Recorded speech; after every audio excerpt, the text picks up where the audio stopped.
J'ai du mal à respirer. Pourquoi fait-il aussi chaud? Pourquoi mon pyjama et mes cheveux sont-ils trempés? Où est Doudou?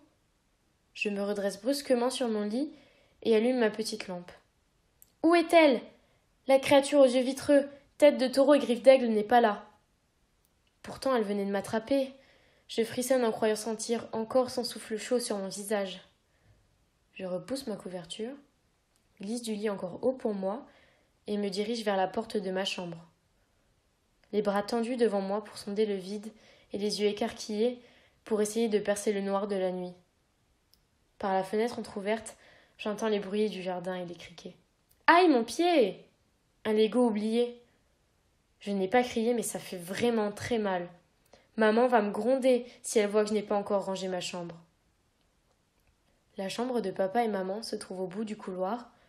Je ne veux pas les réveiller, mais j'ai peur ici. J'avance tout droit, sans hésiter, en silence, puis je m'arrête d'un coup et je tourne la tête pour voir si ce monstre n'est pas là. Maman dit que les monstres n'existent pas, c'est juste des méchantes pensées dans ma tête. Mon ventre se tord, je déglutis, secoue la tête et les bras toujours tendus, je me le répète encore une fois pour me donner du courage.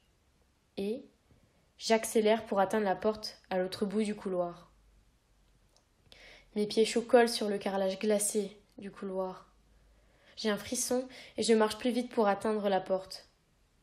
Elle n'est pas complètement fermée? Elle se détache, lumineuse dans la nuit. Je veux que maman me prenne dans ses bras, m'embrasse. Elle sait comment me réconforter, maman. Qui sait? Si je suis sage, peut-être même que je pourrais rester et ne pas retourner dans cette grande chambre noire. Je prends mon courage à deux mains et continue d'avancer pour me rendormir avec eux. Mes doigts touchent enfin le bois et la porte glisse de quelques centimètres encore sans grincer.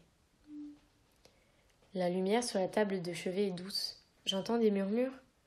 Ils ne dorment pas. Tout va bien alors. Je m'arrête un instant avant d'entrer. Papa n'aime pas que je rentre dans leur chambre.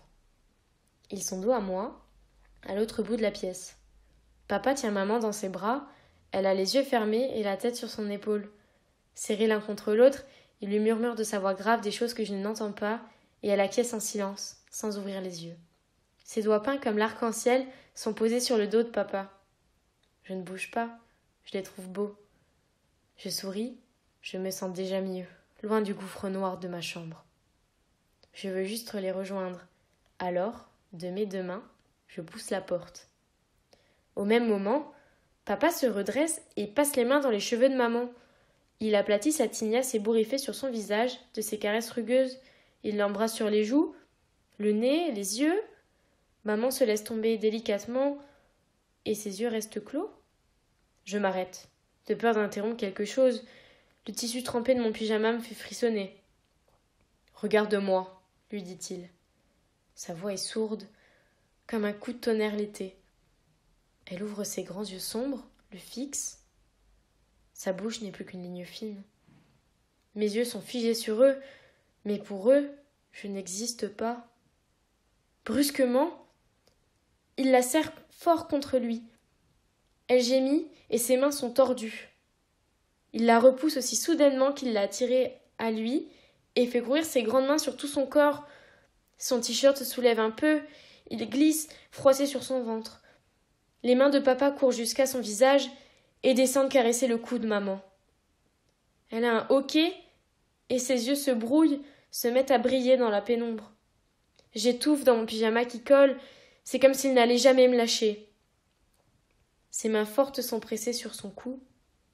Elle tremble, fait un bruit de gargouillement et ses ongles écaillés se plantent dans ses bras. Ses cheveux filasses tombent sur son visage. Je n'aime pas ça. Je ne veux pas de ça. Ses yeux s'agitent et atterrissent sur moi. S'écarquillent. Ma voix claire coupe l'air moite de l'été. Maman,